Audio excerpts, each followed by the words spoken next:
Is something wrong with the world? I want you to tell me if you think something is wrong with the world. And what is it that you think is wrong with the world? Is it the economy? Is it the people? Is it our government? Is it the way we're handling the environment? And I want you to think how many of those things are wrong with the world. Look at the other comments. I want to see. Do you think there's one thing wrong with the world? Or is it a number of different things?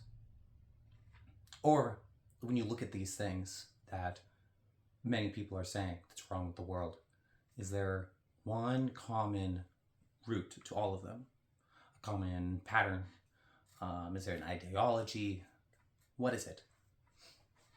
Now, I'm not a conspiracy theorist. I believe, some conspiracies, like the fun ones, like aliens and things like that. But when it comes to someone's in control and shaping everything that's going on, I don't think it's someone. I don't think it's a group of people. I don't even think it's an ideology or government.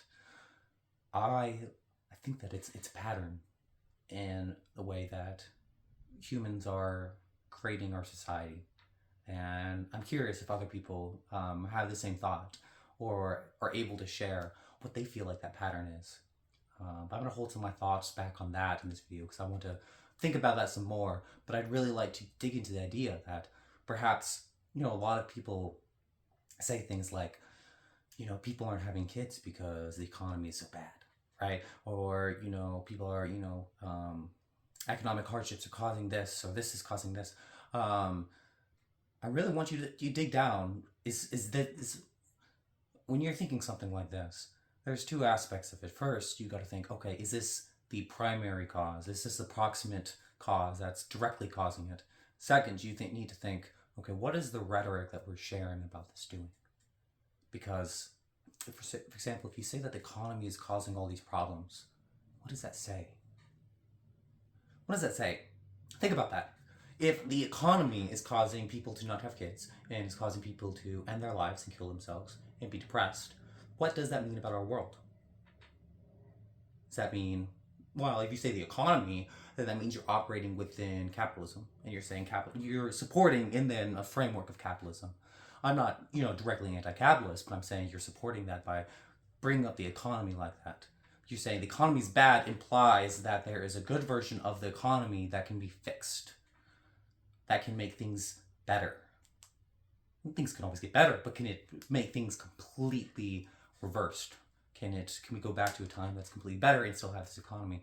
And so my question, I hope this kind of paints the picture, is it the economy or is it something else deeper than the economy, right? That is shaping both what is happening economically, but also what is happening socially and happening, with our governments and with politics, right? And with technology. And something I think is that things are, you notice things are getting a little too fast. And as things speed up, feels like we don't have a chance to really sit down and think, what are we doing here? We are all biological creatures. I think we all know that. I mean, maybe we have souls or something, but definitely we know for a fact that we are, in fact, biological. There might be something else in addition to that, right? But we can all agree that we're biological, unless you believe simulation, even then, simulated biology, right?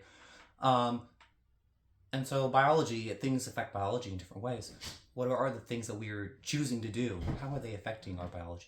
How are the economic systems affecting our biology? How is this technology affecting our biology? There's this great book that I started reading. It's really dense, but it's really, really great. It's called Social Acceleration by Harmet Rosa. And there's a lot of theories within it. One of the main things he proposes is that as we speed up the efficiency of things, we don't gain back the time that we saved in doing that task. Instead, we just reuse that time that we would have saved to do something else, to, get something else done or run more errands or do, another time-saving task down the road. So we're never gaining back that time. We're just using it. And with a lot of tasks, you know, they might take a long time, but it's sort of like a meditative, sort of like a human element, you know. Like you used to wash clothes, the same repetitive movement, but it allows your mind to rest. Now we, you know, we have tons of automated tasks, but we need to think. We need to think and pay attention to all of them, make sure we're managing all of them. They're all running smoothly. We need to debug them. Something's wrong with the vacuum cleaner. I need to file my taxes, and I need to, you know, check the rice cooker. And they're all going on at the same time. I need to empty the dryer. The part of the task that gets sent to us is the difficult part. It's the part of the task that's, all right, there's a problem and I need to solve it. And what is it? And it takes my time, it takes my energy, and we're having that for 10 different tasks at once. And I think this is what's happening to the economy and to politics and everything. Is that everything's moving really fast, and that means the hard problems are the ones that we are left with. And we don't have the time or the energy to really sit down with everyone and figure them out. So let me know your thoughts on that. And again, yeah, please do comment down what you think it is that's wrong with the world, and if you think there's a root cause of that. And I'd really like to explore that. And if people do leave comments, then I'll look over them in the next video and try to like dig into this.